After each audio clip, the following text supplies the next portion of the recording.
네, 차이신 줄 알고 봉독 드리겠습니다. 우리 하나님의 말씀 신명기 15장 19절 말씀입니다.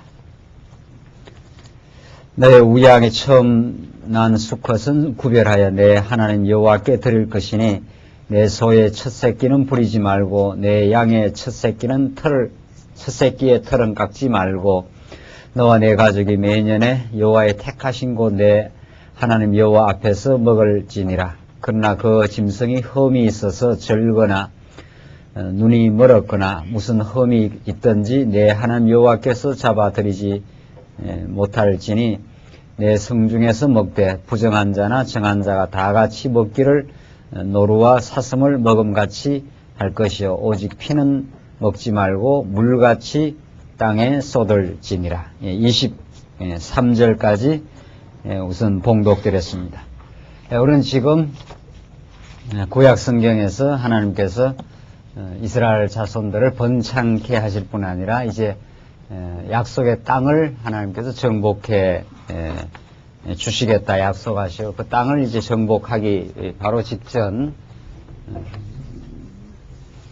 이스라엘 백성들이 이제 모압 동편 땅까지 하나님께서 모압 땅까지 하나님께서 약속대로 이 백성들을 인도하셔서 이제 곧 약속의 땅 가나안 땅을 앞두고 이 가나안 땅에 이제 들어가서 하나님께서 너에게 주시는 그 계명과 규례와 율례를 통해서 하나님 잘 섬겨갈 것을 가르쳐주는 신의 산에서 주신 언약을 재반복해서 주시는 호렙산 언약의 말씀을 우리가 지금 확인하고 있습니다. 하나님께서 자손도 번창케 하시고 이제 하나님 두 번째 언약 땅 언약을 주시는데 이제 곧 가나안 땅에 들어가서 너희가 살게 될 총체적인 하나님의 뜻을 이제 이 호렙산 언약이라고 하는 호렙산 이 시내산의 다른 이름입니다. 시내산 언약.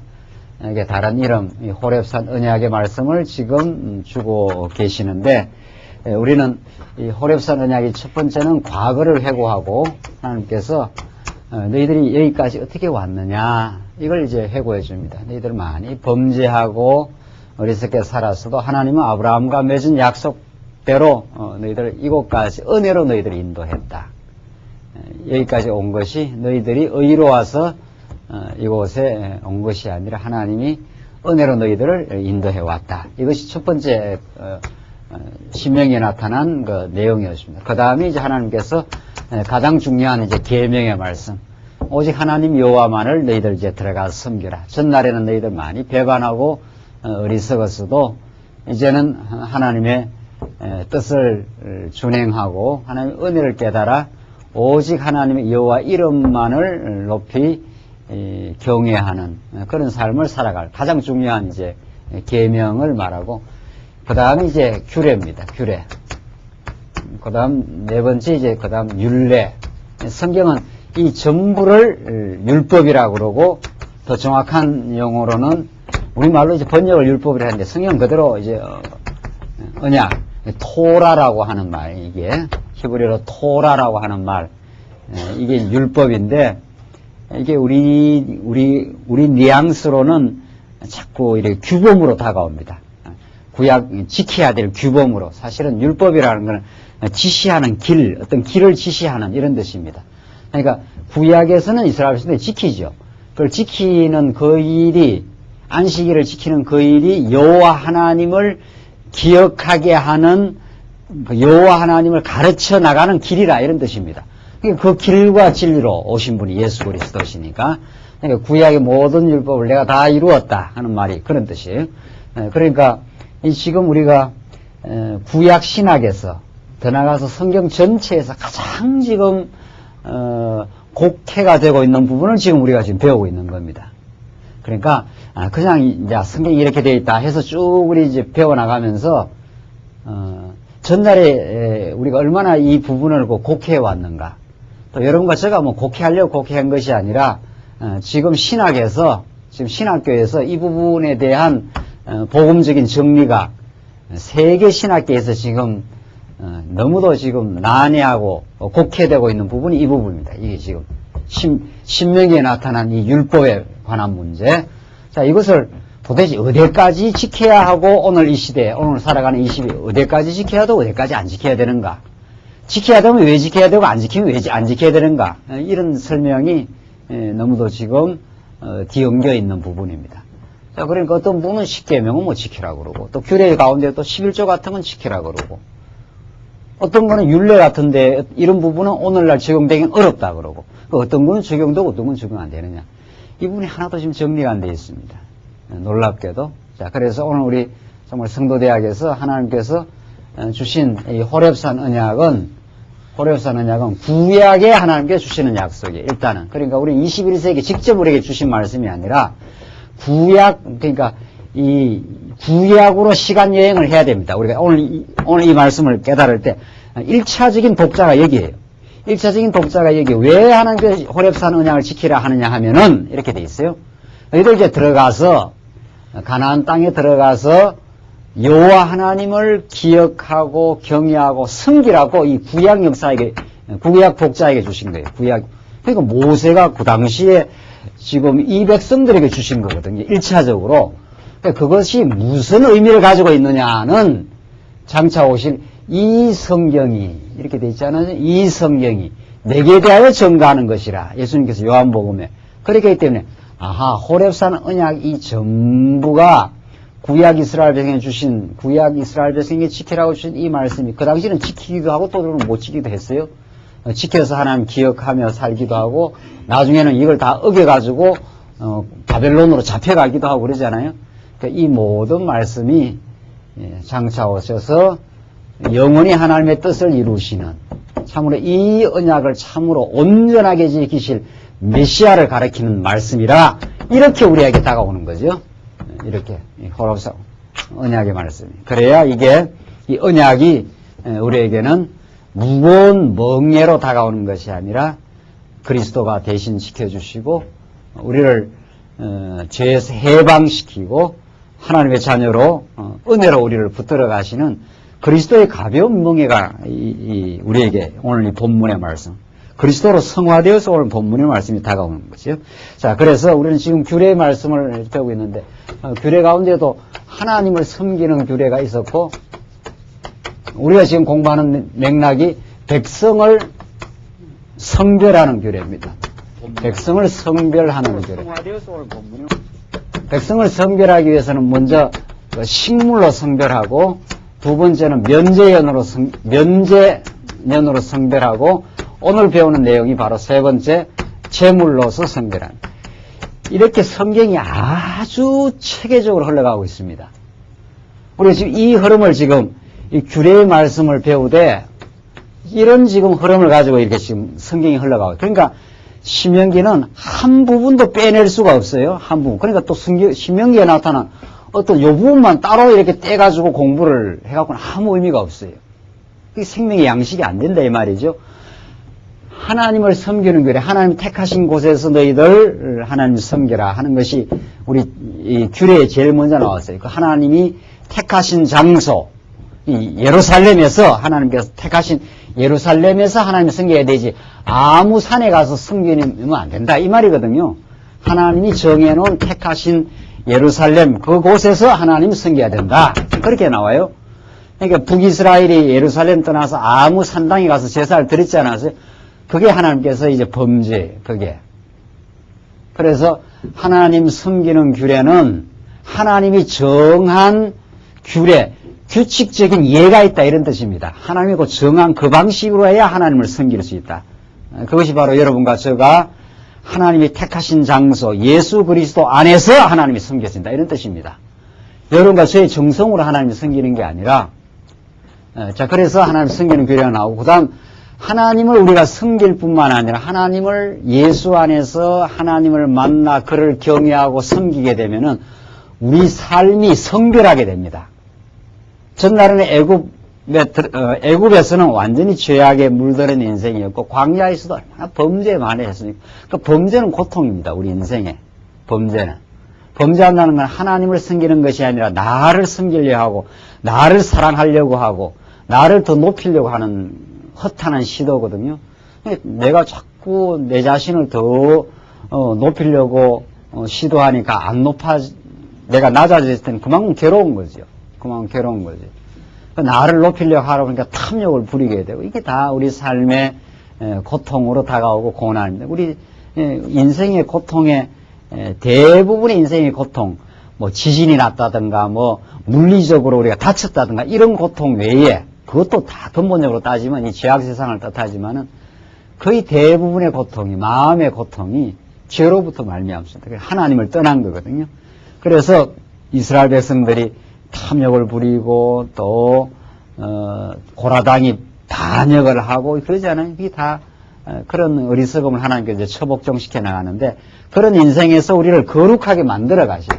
성별, 어떻게 해야 하나님을 잘 섬길 뿐 아니라 백성들이 죄에서 해방을 받아 거룩한 삶을 살게 하는 것, 좋은 식물을 먹여준다, 이런 뜻입니다. 거룩하게 되려면 이스라엘 백성들이 거룩하게 되는 규례거든요. 방법이라. 여러분과 제가 거룩한 삶이라는 것은 세속적인 욕망으로부터 벗어나서 하나님을 닮아 사는, 이런 뜻이거든요. 그게 얼마나 그 행복한 삶입니까? 하나님 우리를 결국 행복하게 만들어줘요. 어떻게? 잘 먹여가지고, 그러니까 이런 양식은 먹지 말고 이런 양식 먹어라, 있지 않았어요? 지느러미 뭐 있는 거, 쪽발, 뭐 돼지고기 같은 거, 이런 거 먹지 말라는 거. 그게 건강에 좋지 않으니까, 영적 건강에. 그래서 뭐 지느러미가 있고 뭐 색임질하는 음식 뭐 이런 거, 이게 하나님께서 가르쳐주는 음식이죠. 그러니까 예수님께서 주기도문에서 하늘에 계신 우리 아버지 이름이 거룩히 여김을 받으시오며 나라에 임하옵시오며 하잖아요. 거룩한 나라가 이 땅에 임하기를, 뜻이 하늘에서 이룬 땅에서 이루어지이다. 이게 주기도의 근본 처음 출발 아닙니까? 그게 아브라함 언약이거든요. 하나님께서 이스라엘 아브라함에게 그 나라를 하나님께서 평화롭고 아름다운 나라를 주겠다. 그 나라가 어떻게 구체적으로 이루어지는가 하면은 우리에게 일용할, 오늘날 우리에게 어떻게 해요? 일용할 양식을 주옵시고, 그렇게 돼 있어요.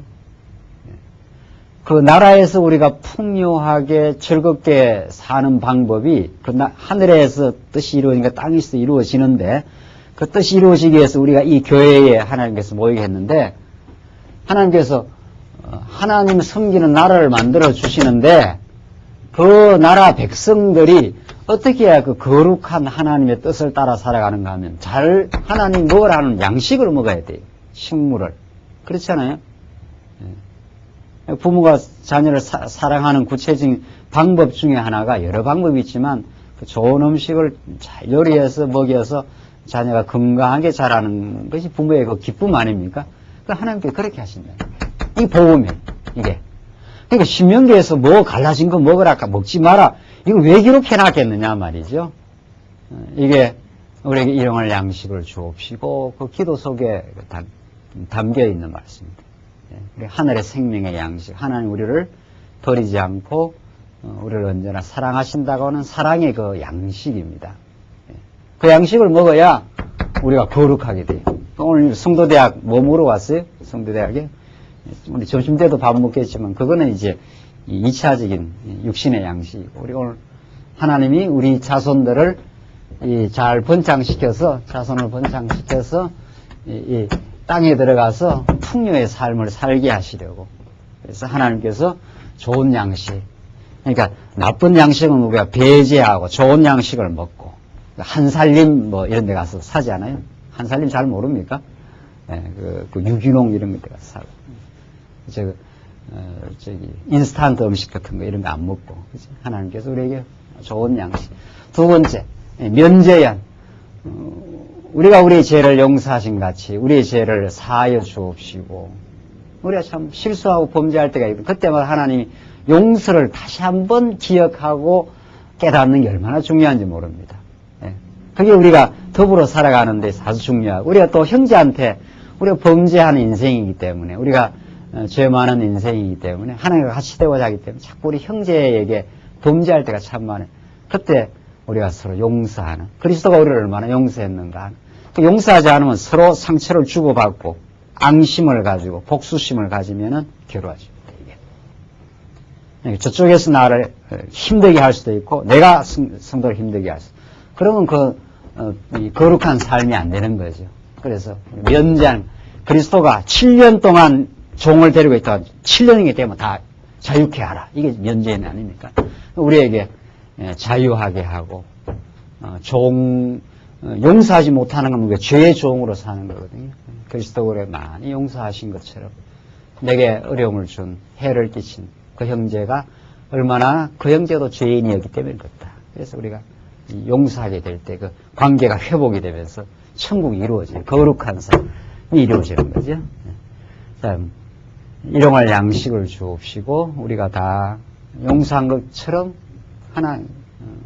우리를 용서하여 주옵시고 우리 형제 간에 지체들 간에 서로 실수한 거 범죄한 거 이런 거 다 그리스도의 사랑 안에서 용서하고 이래야 우리가 거룩하게 된다는 거예요. 그 다음 재물 최종적으로는 우리를 시험에 들게 하지 마옵시며 악에서 구하옵소서. 이 죄, 근본 죄에서 우리를 해방시키는 그 제사가 있습니다.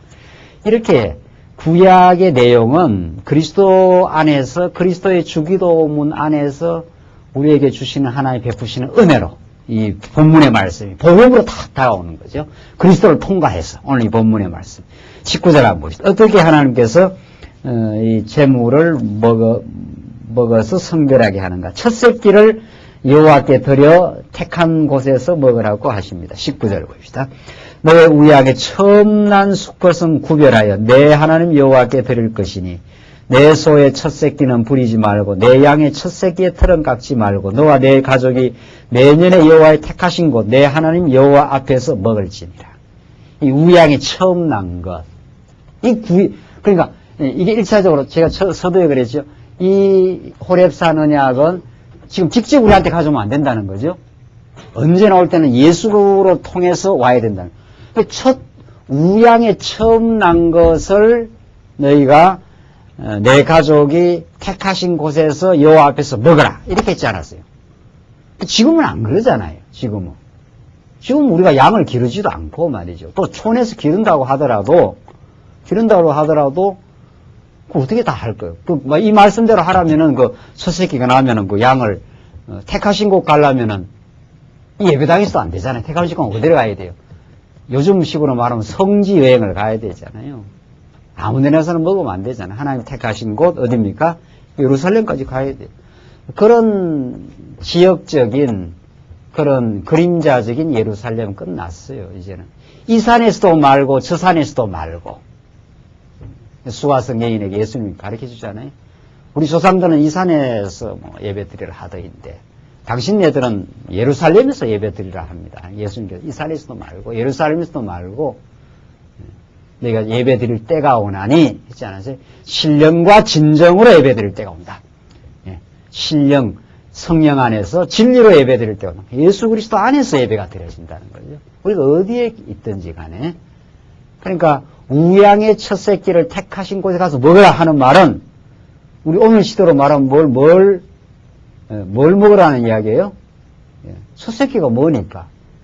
첫 새끼가 예수님이 첫 아들 아니었느냐 말이지. 예수님. 그러니까 예수 그리스도를 우리가 영원한 제물로서 먹게 됩니다. 그래 우리 모든 죄가 사해지잖아요. 그러니까 예수님께서 우리를 시험에 들게 하지 마옵시고 악에서 구하옵소서.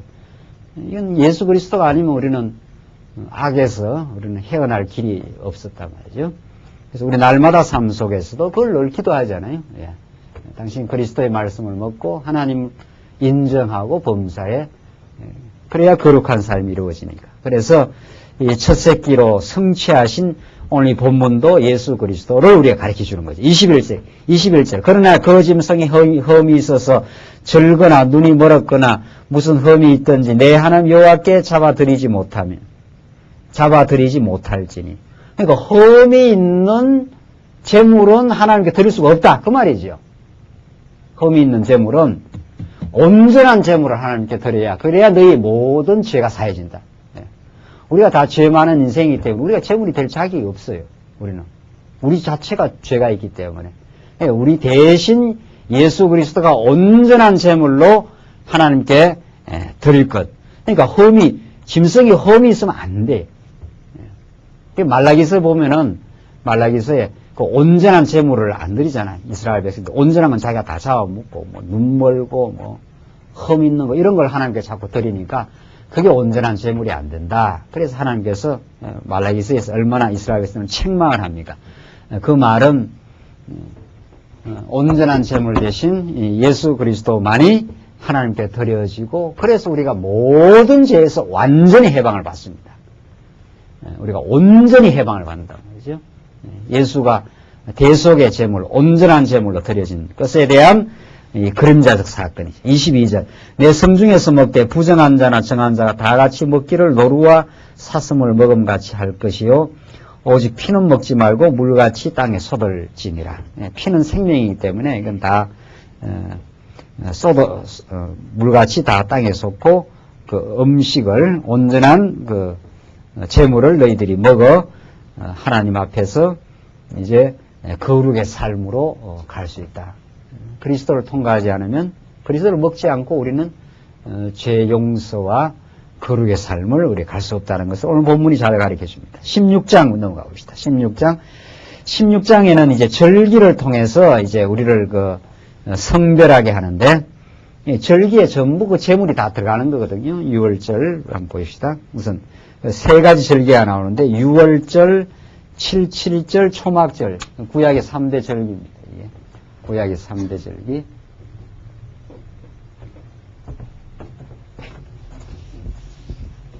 유월절이 있고 77절이 있고 초막절이 있는데 이 절기를 지켜서 너희들이 거룩한 삶으로 갈 수 있다. 이게 구약에서 하나님 백성들이 거룩하게 되는 방법인 거죠. 이 절기 때가 되면 그 절기를 꼭 지켜라. 그러면 너희들이 거룩하게 돼. 이 구약적 방식이에요. 그러니까 이것이 무엇을 우리 가르치는가 한번 봅시다. 16장 1절 봅시다. 첫 번째는 유월절입니다. 유월절에 제물을 택하신 곳에서 구워 먹으라고 명합니다.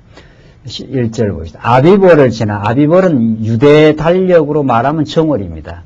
아비벌을 지나 내 하나님 여호와의 유월절 예식을 행하라. 이는 아비벌에 내 하나님 여호와께서 밤에 너를 애굽에서 인도하여 내셨습니다. 여호와께서 그 이름을 두시려고 택하신 곳에서 우양으로 내 하나님 여호와께 유월절 제사를 드리되 유교병을 그것과 아울러 먹지 말고 7일 동안은 무교병 곧 고난의 떡을 누룩 넣지 않는 떡입니다. 무교병 그것이 바로 고난의 떡을 그것과 아울러 먹어라. 이는 내가 애굽 땅에서 급속히 나왔음이니 이같이 행하여 너의 평생에 항상 내가 애굽 땅에서 나온 날을 기억할 것이니라. 이 중요한 말씀이 나와요. 너의 평생에 항상 내가 어떻게 해요? 애굽 땅에서 나온 날을 기억할 것이니라. 자, 이게 지금 이스라엘 백성들이 이제 곧 가나안 땅에 들어가잖아요. 이 가나안 땅에 이 광야를 지나 애굽에서 나와서 이스라엘 백성들의 이 삶의 여정은 언제나 이렇게 되는 거예요. 지금 아직 마지막 광야 여기 와 있잖아요. 지금 여기 광야를 지나 모압 땅까지 이제 와서 곧 이제 약속의 땅 가나안 땅에 들어가는데 이제 너희들 가나안 땅 곧 들어간다. 이게 너희들이 정말 광야에서 꿈에도 그리던 땅이다. 이 땅에서 하나님이 이른 비와 늦은 비를 통해서 보호하시고 적과 꿀이 흐르는 땅에서 풍요의 땅에서 하나님의 주시는 양식을 먹으며 너희가 즐거이 지체들이 살아가는 그 기쁨의 땅, 그 땅에 들어간다. 그 땅에 들어가서 애굽에서 나올 때 첫 번째 유월절은 애굽에서 너희들이 어떻게 나와서 광야를 지나 여기 왔는가. 이걸 꼭 기억해야 됩니다. 우리 인간은 그 환경에 너무도 잘 적응을 한다는 거 아닙니까? 이게 인간이 행복해지지 않는 하는 첫 번째 원리인데 그 적응의 원리입니다. 그 말이 무슨 말인가 하면은 우리가 월세집에 살 때는 그 전세집을 굉장히 그리워하잖아요. 매달 그 돈을 내야 되면 얼마나 부담이 되고 마음이 심적으로 고통스러우시죠. 수입은 적은데 언제나 우리는 전세집을 옮겨서 돈을 좀 모아가지고 전세집 가면은 매달 나가는 돈이 없으니까 얼마나 안정감이 있고 좋은가. 이게 우리 인간이 이거 참 소박한 그 현실적인 꿈이란 말이죠. 그래 정말 몇 년을 고생해가지고 돈을 모아가지고 전세 쪽으로 옮겼단 말이죠. 그때 얼마나 마음의 안정이 있고 기쁨이 있고 말이죠. 근데 그게 빨리 적응이 되어버린다는 거예요. 인간은 육신적인 모든 이 땅에 우리에게 혜택과 육신적인 복은 빨리 적응이 되기 때문에 그것이 늘 전셋집에 살면서 이렇게 기쁨이 있어야 되는데 그렇지 않는다. 한 달만 지나면 전셋집에 대해서 적응이 돼가지고 그 다음에 그게 기쁨이 되지 않아요. 기쁨이 되지 않는 게 아니라 전셋집이 아니라 이제는 집 한 칸을 가졌으면 하는 그 욕망이 생겨가지고 다시 불만이 생긴다는 거예요. 이게 한도 끝도 없습니다. 거기다가 욕구 상승의 원리까지 작용하기 때문에 그 다음에는 또 전셋집에 돈을 모아갖고 좋은 아파트 한 채가 있으면 되겠다. 내 집이 있어야 되겠다. 내 집 가지고 조금 지나가면 아무런 감각이 없어져요. 지금 뭐 거의 다 뭐 전셋집은 아니라 뭐 집은 가고 있잖아. 집에 들어가면서 좋다는 감각이 안 생긴다 이 말이에요. 그 참 인간의 그건 그래서 육신으로는 아무리 채워도 이렇게 솟구치는 샘솟는 기쁨이 안 생깁니다. 뭐 제가 늘 이야기하지만 여기 18평입니다. 19평에서 지금 26평에 이사 갔지 않았어요? 처음에 가니까 막 천국 왔는 것 같더라고요. 집도 넓고 말이에요. 방도 막 널찍하고 말이죠. 지금 아무것도 안 해요, 지금. 1년 지나고, 1년이 뭡니까? 몇 달 지나오니까 아무것도 안 해요. 그냥, 남들도 다 26평 사는데, 그 다음에 35평짜리 눈에 막 들어오고 말이죠. 아무것도 안 해요. 그게 빨리 인간이 적응을 하기 때문에, 그게 이렇게 솟구치는 기쁨이 없습니다. 아무리 좋은 경치를 봐도, 그때 뭐, 와, 그러지 뭐. 한 10분만, 20분, 15분만 지나면은, 그 단풍이 처음에 와, 그러지 조금만 지나면 안 됩니다. 그래서 잊어버린다. 그 적응되고 그것이 하나님 주신 것을 잊어버려. 그래서 이스라엘 백성들에게 구약에는 구약식 방식입니다. 매년 아비벌이 돌아오면은 너희들 그 가나안 땅에 들어가면은 처음에는 뭐 와 하고 좋다고 이것도 빨리 적응이 되니까 또 그러니까 너희들이 어떻게 해서 여기 왔는지를 매년 아비벌이 되면은 매년 유월절을 행해라 말이지. 그 무교병을 말하고 고난의 떡. 늘 그 누룩이 있는 떡을 먹다가 그날만은 그 무교병, 그 누룩이 없는 떡, 고난의 떡, 그걸만한 그 맛이 없겠어요? 무교병이? 뭐 먹어보지 않았으니까 어떤 뜻인지 모르지만 하여튼 고난의 떡이니까. 그래서 우리가 여기 왔는 게 전날에 우리가 얼마나 고통을 받으며 살았는가. 그러니까 우리가 좀 현실적으로도 지금 26평 살면서 그때 19평 살 때 막 이렇게 너무 이렇게 좁아하고 좀 불편했다. 19명 그냥 우리 예배당 뒤에서 살았지 않았어요? 4년 반 살 때. 그때 생각하면 지금 호텔이에요, 정말. 진짜 19명 갈 때 호텔이었어요. 19명 갈 때가. 그 샤워실이 있다는 사실 말이죠. 와, 그게 얼마나 좋은지 모르겠어요. 그때를 생각하라 이 말은 똑같아요. 근데 그건 현실적으로 하는 이야기고, 그러니까 좀 지혜자는 지금이 행복한 줄 알려면 그 광야보다 더 고통의 땅, 애국. 우리가 도대체 어떤 데서 하나님 은혜로 나왔는가. 그걸 늘 기억하게 하는 장치가 이게 6월절을 기억하게 하는 것. 오늘 여러분과 제가 이렇게 천국에 들어온 거거든요. 이미 우리가 예수 믿었기 때문에 천국은 반드시 갈 거예요. 또 우리 천국의 맛을 지금 보고 있잖아요. 우리가 예수 안에서 하나님께 완전한 용서를 받았고 우리가 실수 많지만 그때그때마다 하나님 보호하시고 또 오늘 말씀 주셔서 깨닫게 해 나가시는데 이 구약 이스라엘 백성들은 우리가 정말 이 애국과 같은 400년 종사에서 도저히 나올 수 없는 10번이나 그 재앙을 통해서도 바로가 안 내주려고 그렇게 끈질기게 이스라엘 백성들을 붙들어 매려고 했던 거기서 어린 양의 피를 문설주에 발라서 그 피값을 통해서 드디어 바로가 놔줄 수밖에 없는 그 6월절 이 사건 아닙니까? 6월 넘어갔단 말이에요. 죽음의 사자가. 그렇게 해서 우리가 죽음으로부터 생명을 얻어 이 풍요의 땅에 왔습니다. 이 하나님께서 우리를 대가 지불을 6월절 어린 양으로 대신 죽고 우리를 살려내어서 이 가나안 땅에 왔습니다. 그걸 늘 6월절을 지킬 때마다 우리가 얼마나 고난의 땅에 살았는가. 고통 많은 정말 바로의 그 치하 속에서 압제 속에 살았는가. 우리가 다 정말 전날에 죄에 이끌려 다니면서 살았던가 하는 그걸 늘 기억하라는 거지. 이게 얼마나 그 중요한 그 절기인지 모릅니다. 그래서 6월절은 뭐를 상징하느냐 말이죠. 이게 바로 6월절이 지금 오늘날 여러분과 저가 이런 6월절은 안 지키잖아요. 아비벌이 돼서 안 지키잖아요. 그러나 여러분과 제가 늘 은혜에 감격하고 감사하는 것은 6월절 어린 양 되시는 예수 그리스도의 십자가 사건이죠. 십자가에서 6월절 제물로 죽으심으로 우리가 죄에서 해방받았다. 그러니까 늘 우리가 말씀 들을 때마다 사도 바울이 내가 십자가 외에는 자랑하지 않겠다. 십자가 그리스도 외에는 자랑하지. 그의 고난, 무교병이 고난의 떡이라 했지 않았어요? 그리스도가 우리 대신 고난 받으시고 십자가의 죽으심으로 우리가 죄에서 해방받았다. 이걸 늘 우리는 6월절을 날마다 지키는 거죠. 말씀 들을 때 어디라도 그리스도의 고난의 십자가, 그의 대신 죽으심, 이것이 대신 우리를 살리신 사건으로 이렇게 우리에게 다가오는 일이란 말이죠. 그리고 우리는 날마다 신령한 6월절을 지켜요. 예수 안에서. 구약적으로 날짜 6월절을 안 지키잖아요. 왜냐하면 이게 예수님의 십자가 사건으로 우리가 죄에서 넘어온 거니까. 그 다음 보입시다. 4절 보입시다. 4월. 그 7일 동안에는 내 사경에 누룩이 보이지 않게 할 것이요. 또 내가 첫날 해질 때에 제사 드린 고기를 밤을 지내어 아침까지 두지 말 것이며 6월절 제사를 나오잖아요. 6월절 제사. 6월절 그 희생의 제물로 예수님이 죽으심으로 우리가 해방된 거죠. 내 하나님 여호와께서 내게 주신 각성에서 드리지 말고 오직 내 하나님 여호와께서 그 이름을 두시려고 택하신 곳에서 내가 애굽에서 나오던 시각 곧 초저녁 해질 때에 드리고 내 하나님 여호와께서 택하신 곳에서 그 고기를 구워 먹고 아침에 내 장막으로 돌아갈 것이니라. 너는 6일 동안은 무교병을 먹고 제7일에 내 하나님 여호와 앞에 성회로 모이고 아무 노동도 하지 말지니라. 이 아주 축제를 벌이는 겁니다. 이 축제를. 6일 동안은 무교병 먹고, 무교병은 고난의 떡이니까.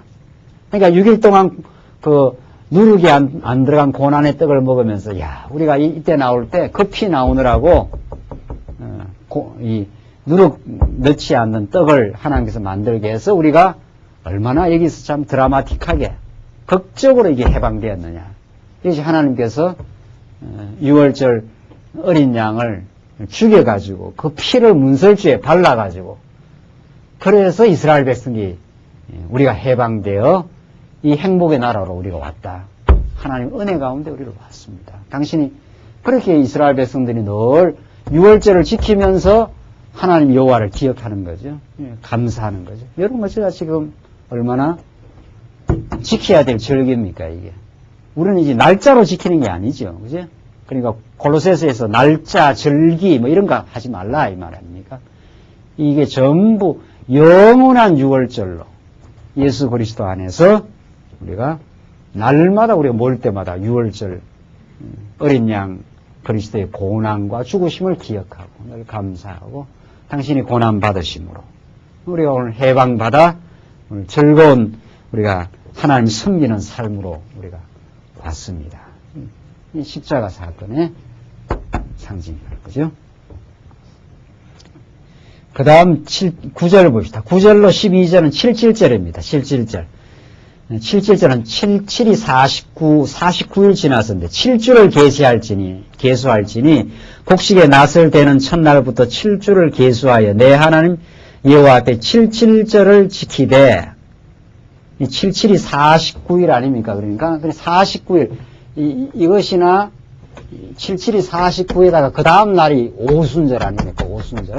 오순은 순이 10일이 5개 지나가니까 50일째 되는 날입니다. 그러니까 6월절 다음에. 그러니까 77절이라고 하기도 하고 그 하루 다음 날을 오순절이라고 한단 말이죠. 이게 전부 이 절기의 3대 절기인데 이게 다 복음에 장차 오실 복음의 내용이라는 거죠. 그 7절이 뭐 하는 날인가 10절 보입시다. 내 하나님 여호와 앞에 77절을 지키되 내 하나님 여호와께서 내게 복을 주신 대로 내 힘을 헤아려 자원하는 예물을 드리고 너와 내 자녀와 노비와 내 성중에 거하는 레위인과 및 너희 중에 있는 객과 과와 가부가 함께 이게 축제를 드리는 날입니다. 내 하나님 여호와께서 그 이름을 두시려고 택하신 곳에서 내 하나님 여호와 앞에서 즐거워할지니라. 이 7주가 바로 곡식의 낫을 대는 첫날부터 이렇게 했지 않았어요? 처음 이제 보리 추수를 처음 하는 것을 기념하는 날입니다. 보리 추수를 처음 하는 날. 이때 이제 모든 백성들이 다 모여가지고 즐거이 지금 축제를 벌이는 첫 이 열매를 거둔 날이니까. 그래서 12절 너는 애굽에서 종되었던 것을 기억하고 이 규례를 지켜 행할지니라. 이것도 마찬가지. 애굽에서 종되었던 걸 기억하고 뭐 6월절도 애굽에서 너희들이 얼마나 고통받았는데 그 어린 양의 피값으로 너희들이 죽음에서 벗어났느냐 이걸 기억하는 날이고 이것은 가나안 땅에 와서 처음 보리 추수를 처음 해가지고 이건 이제 칠칠절이라고도 초실절이라고도 처음 열매를 맺었다 이 말이에요. 그 첫 열매를 맺었으니까 얼마나 그 감격스러운 날입니까? 이 광야를 지날 때는 하늘에서 이제 만나를 그때 내려줘서 이스라엘 백성을 먹이고 하나님께서 보호했지 않았어요? 그러나 가나안 땅에 가서 직접 이제 땅에서 나는 열매를 먹고 그걸 가지고 이제 함께 그 축제를 벌이는 날입니다. 이 복음은 정말 우리에게 기쁨의 그 축제가 되는데, 그러니까 우리가 전날에 다 죄와 사망의 법에서 살면서 탐욕과 정말 욕망과 시기 속에 살아가던 우리 인생을 하나님께서 생명과 빛으로 일단 건져내잖아요. 그게 6월절이거든요. 일단 애굽에서 건져내요. 광야의 시련을 거쳐가지고 그래서 가나안 땅에 들어가서 첫 열매를 땅에서 나오는 첫 열매를 매니까 그게 얼마나 이스라엘 백성들에게 베푸신 하나님의 축제와 그 기쁨의 날이었습니다. 이것이 바로 우리의 전날에 우리가 죄와 사망의 열매를 맺으며 살던 우리들에게 77절, 그 다음 날이 오순절이니까 오순절. 진리의 성령이 이 땅에 오셔가지고 우리에게 이게 오순절 성령을 성령 강림절을 우리에게 뜻한단 말이에요. 성령이 오셔서 우리로 하여금 빛과 생명의 삶으로 우리를 나아가도록 그래서 성령의 열매를 맺어가도록 그렇게 하시는 그걸 이제 기념하고 그것을 우리에게 가르쳐주는 날인 거죠. 이게 얼마나 그리고 예수님이 십자가에 죽으시는 것도 우리의 죄를 다 사해 주시는 참 기쁨의 날이고 그 다음에 나타나는 성령이 약속대로 오셔서 이제 제자들로 하여금 하나님의 백성으로 살아갈 수 있도록 그래서 거룩한 열매를 맺어갈 수 있도록 역사하시는 그게 얼마나 우리에게 큰 놀라운 그 기쁨의 그 사건인지 모릅니다. 예수님 오시는 것도 복음이요. 실질절 오순절날 너희들 맨날이 못 되면은 내가 약속한 것을 기다리라 이렇게 하잖아요. 오순절 성령이 오시기 전에는 아직도 그 제자들이 말씀을 듣긴 했지만은 베드로도 3번이나 부인하고 요한과 야고보도 다 높이 되려고 하고 누가 좌정성되고 누가 우정성되느냐 그렇게 다 욕망을 추구하잖아요. 그 욕망을 추구하니까 인간의 행복이 없는 거지요. 참 열매가 없단 말이죠. 참 열매가. 이건 지금 실질절이니까 초실절이라고도 하니까 열매 맺는 날이거든요. 그 진리의 성령이 오셔야 여러분과 저의 삶 속에 거룩한 열매가 맺히는 거예요. 거룩한 열매가. 행복하고 만족하고 감사하고 만족하고 감사하는 사람 뭐 하겠어요? 사랑하고 싶고 말이죠. 이 아름다운 열매가 성령이 하시는 일이죠. 그러니까 우리가 오순절 성령이 그렇게도 우리에게 정말 우리를 새로운 삶으로 인도하는 전날의 세속적인 욕망에 늘 사로잡혀서 정정건강하는 삶이 아니라 감사하고 행복하고 풍요의 삶으로 열매 맺는 삶으로 그러니까 사랑과 희락과 화평과 오래 참음과 이게 전부 성령께서 하시는 일이거든요. 열매 맺는, 주렁주렁 이제, 이 뿌리에서 이렇게 예수 그리스도를 보낼 뿐만 아니라 이 가지에 열매가 맺히도록, 성령의 열매가 맺히도록, 이게 사랑하고 희락하고 화평하고 절제하고 양선하고 온유하고 살가로운 사람이 자꾸 이렇게 이제 범사에 하나님이 인정이 되고, 이웃에게 자꾸 요구하고 막 사람을 닥달하고 하던 사람이 이 주위에 있는 사람을 하나님께서 하시는 일로 받아들이고 수용하게 되고, 정말 온유한 마음으로 그 사람이 이렇게 권면하면서 화평을 만들어가고, 이게 다 성령의 역사입니다. 이게 열매 맺는 역사. 성령이 우리를 새로운 삶의 형태로 우리를 만들어 가시는 역사. 이게 지금 구약에서 말하는 지금 77절이란 말이죠. 우리가 늘 말하지만 우리는 전날에 사망의 열매밖에 못 맺었어요. 생명의 열매가 없어요. 노력하면 노력할수록 죽을 짓만 한 거죠. 다 지금 에베소서 우리가 지난 시간 배운 대로 불순종의 아들들 가운데 역사하는 영이라.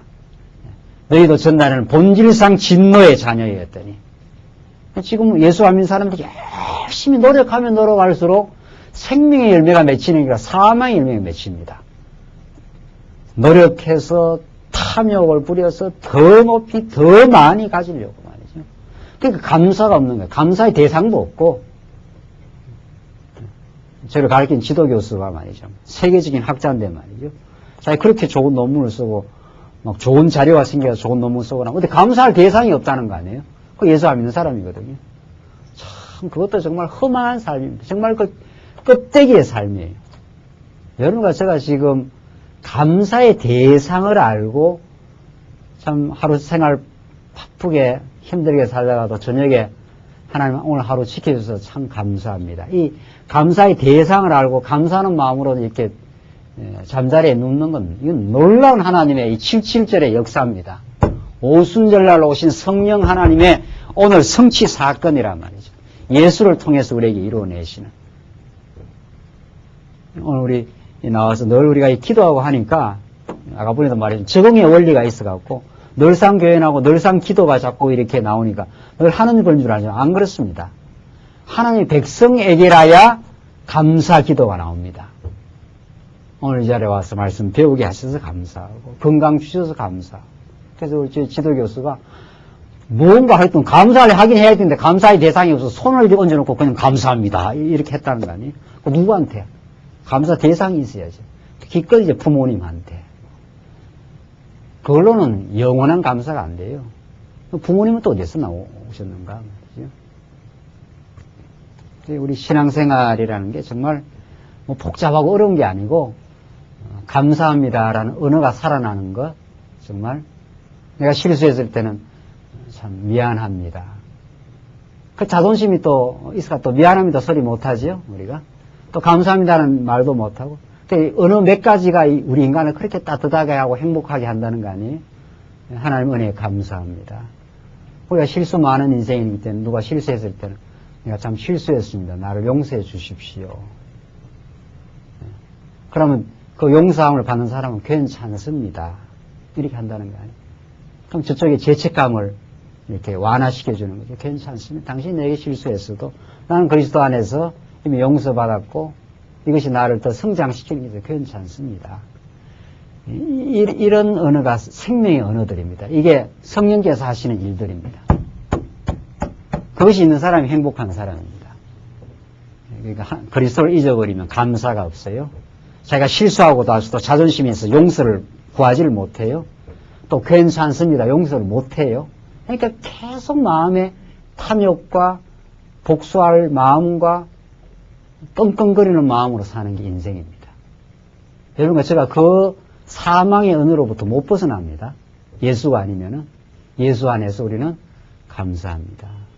참 감사합니다. 오늘 하루 살게 해서 참 감사합니다. 건강 주셔서 참 감사합니다. 실수할 때는 참 내가 실수했습니다.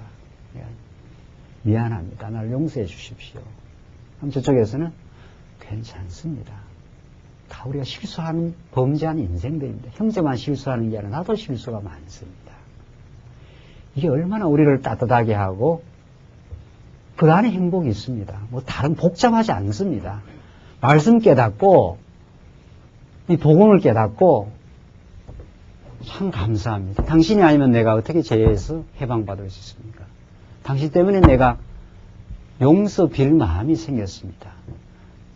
내게 해를 끼친 형제를 용서할 마음이 생겼습니다. 괜찮습니다. 너무 힘들어하지 마십시오. 우리는 행복을 참 엉뚱한 데서 찾아요. 큰 집을 가지면, 크게 성공하면, 평생에도 행복 못합니다. 평생에도. 평생에도.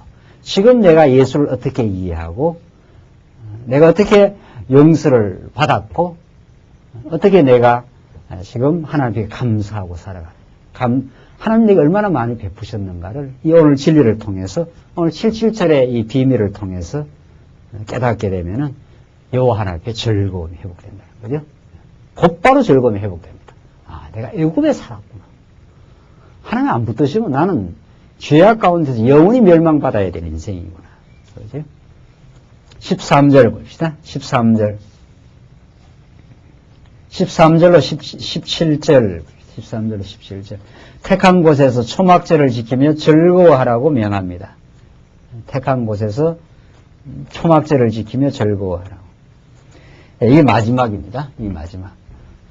자, 이게 초막절 혹은 다른 말로 말하면 수장절입니다. 초막은 이게 조그마한 초막, 텐트 같은 걸 하나 그걸 만들어 그 안에서 우리가 얼마나 광야에서 하나님께서 보호하고 광야에 살았던 삶을 기억하면서 가나안 땅을 하나님께 인도하셨다는 걸 기억하는 날.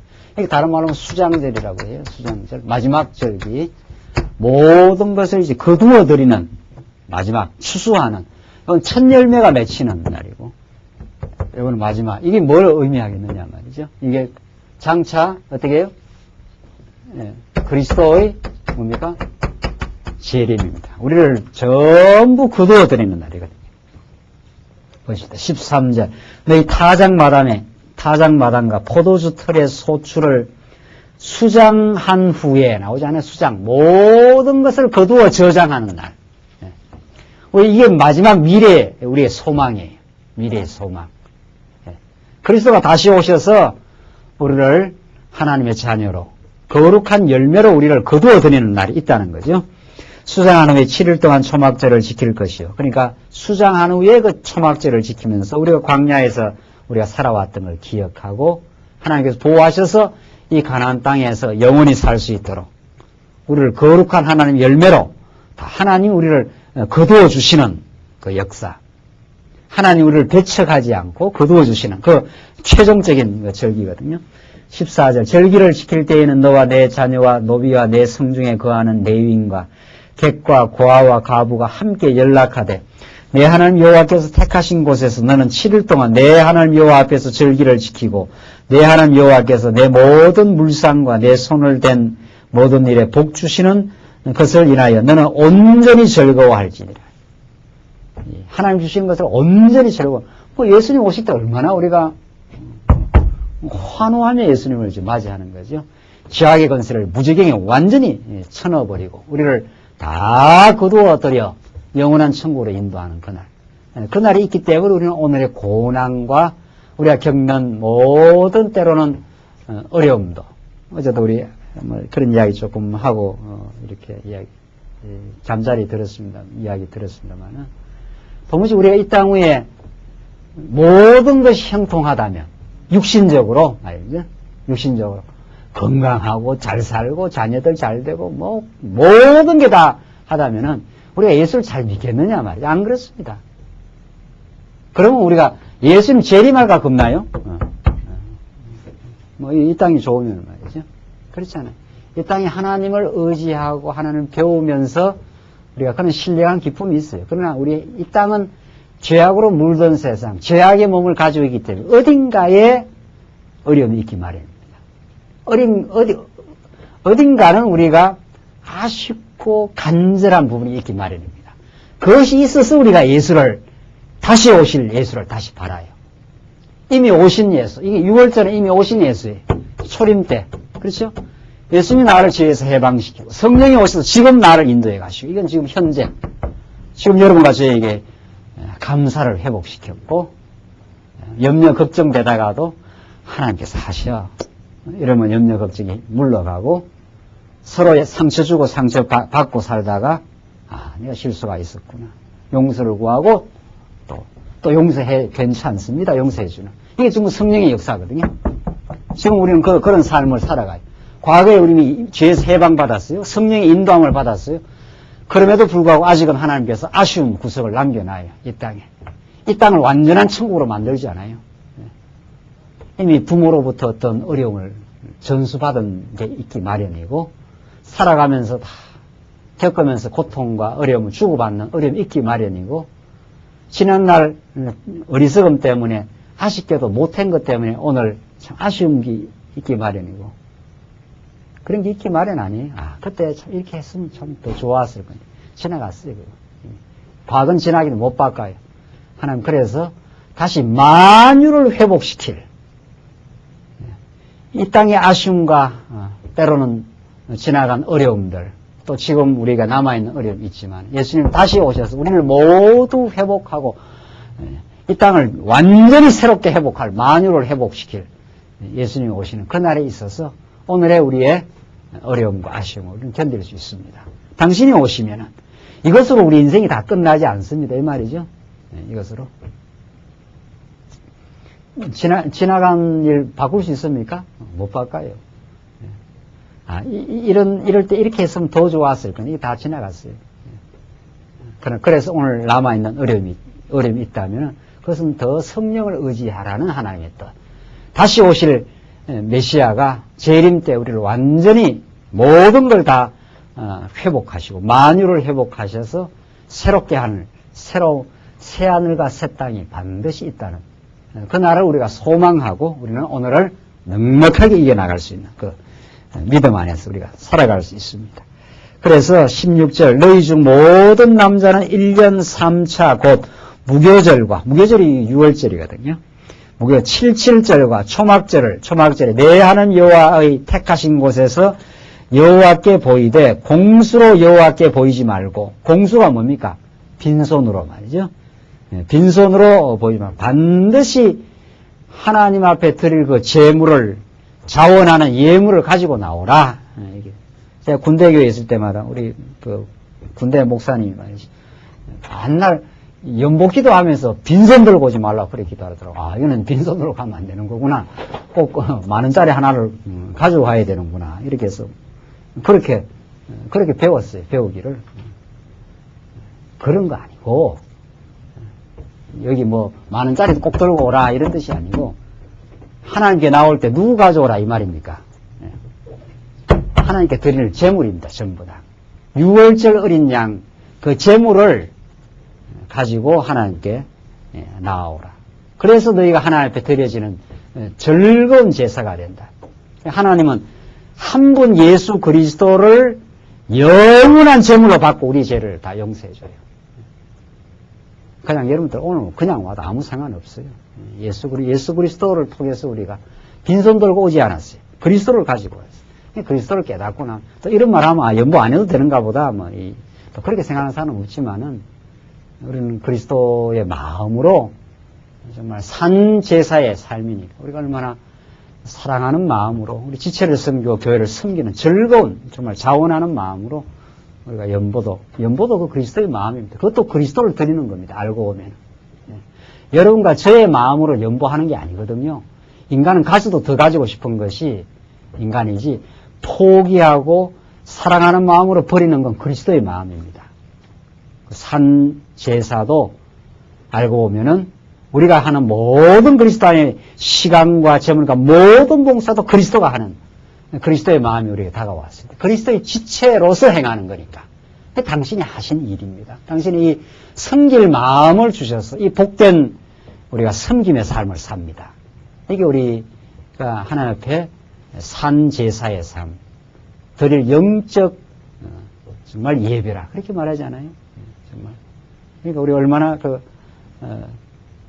남은 삶이 정말 그리스도 안에서 남은 삶이 우리 연세 드신 권사님들 이제 잘 들으십시오. 이제 얼마나 더 이 말씀 듣고 사실지 모르잖아요. 남은 삶이 정말 하나님께 주시는 시간과 모든 여건들을 정말 이웃을 사랑하고 붙들고 이 복음 널리 전파하기 위해서 산 제사의 삶을, 섬기는 삶을 살 수 있다는 것은 아무에게나 주는 복이 아닙니다. 아무에게나. 그냥 끝까지 쥐고 끝까지 그냥 붙들고 탐욕 부리고 살면 얼마나 그 불행하겠어요. 죽을 때 말이죠. 죽을 때 하나님 기쁨으로 우리가 이웃을 섬기며 살 수 있어요. 그러니까 죽을 때 다 그런다는 거 아니? 하나님 더 섬길 수 있으면 좋았을 텐데, 더 사랑하며 우리 가족들 더 사랑하며 살 수 있으면 좋았을 텐데, 이런 그 간절함이 있다는 거 아닙니까? 우리 성령의 인도 따라서 정말 하나님 앞에 우리 공수로 드리지 않도록, 하나님의 공수로 보이지 않도록 예수 그리스도를 제물로 우리가 우리 주 앞에 나오고 그의 를 덧입어서 우리가 정말 섬기는 산 제사의 삶을 살 수 있습니다. 17절 각 사람이 내 하나님 여호와의 주신 복을 따라 그 힘대로 물건을 드릴지니라. 이렇게 해서 정말 아주 섬기는 삶을 즐거움으로 할 수 있도록 우리 예수 안에서 이런 놀라움 누리는 삶을 살 수 있도록 하나님께 복을 주신 삶입니다. 우리 잠깐 쉬었다 가시죠.